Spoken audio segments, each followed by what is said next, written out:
What's going on, everybody? I'm here again working on my mk4 12 valve vr6, and today I'm going to be replacing the coolant pipe, which is this piece that you see right here, and the temperature housing, which is all right here, and it all connects together. So if you're going to do one, you might as well do it all.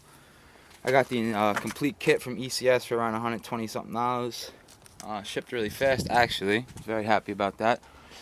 And what you're going to have to use for this is a 5mm hex bit and just an extension to go with that.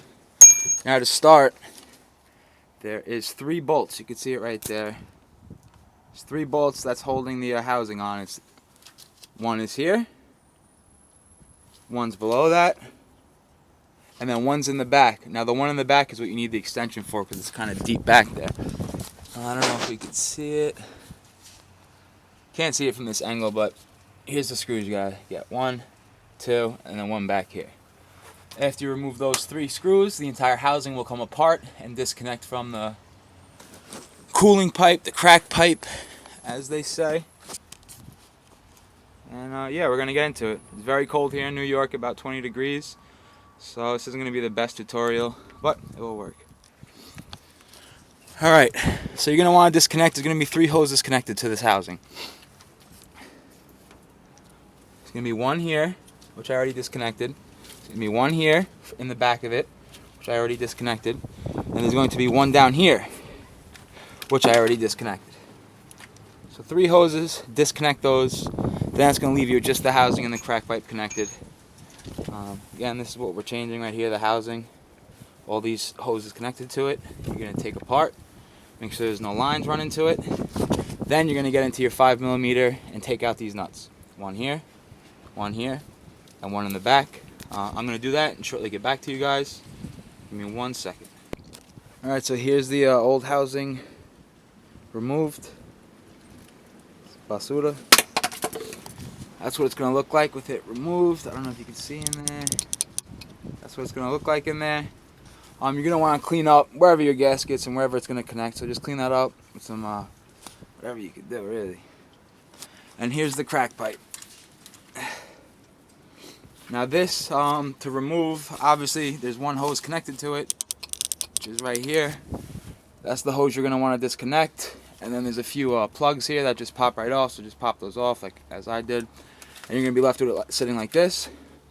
Now this just takes some arm strength and just wiggling it and working it out.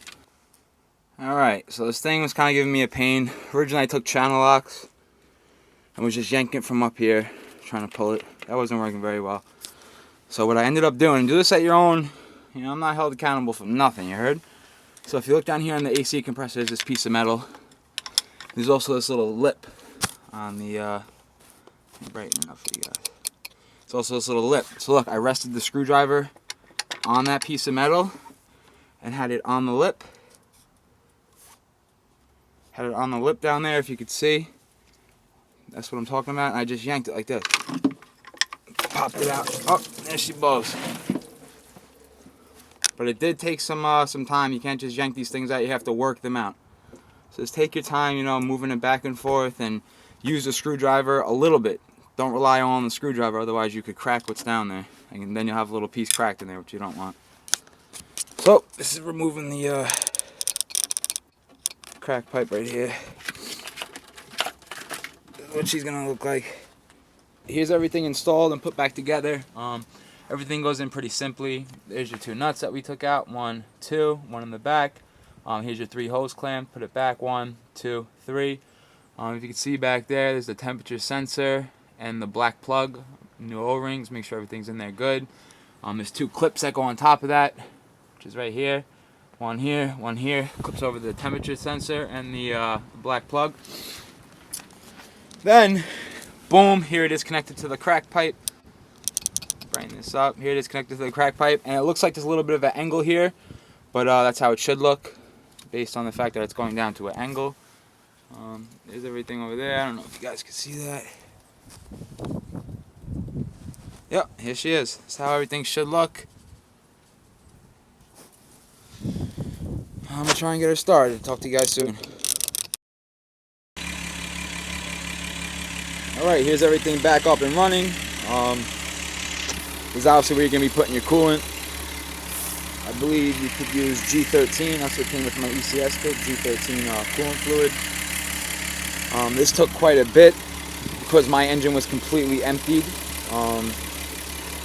So I think I used 4 containers, which turned out to 8 in total or something like that, around that amount. Again, it's G13 coolant. And you're just going to want to keep looking underneath your car, make sure that there's no leaks. They're looking good right now. And keep running your car, let it warm up, take it for a quick drive, let all the coolant get to where it needs to be, then recheck your coolant level, and make sure that you have enough in there. I'm sure once you start driving it's going to take more, so always just keep an eye on that up until it's completely full. And yeah, that's about it. So everything's running as it should. Sounds pretty healthy. Sounds healthy, looks healthy. I'm happy.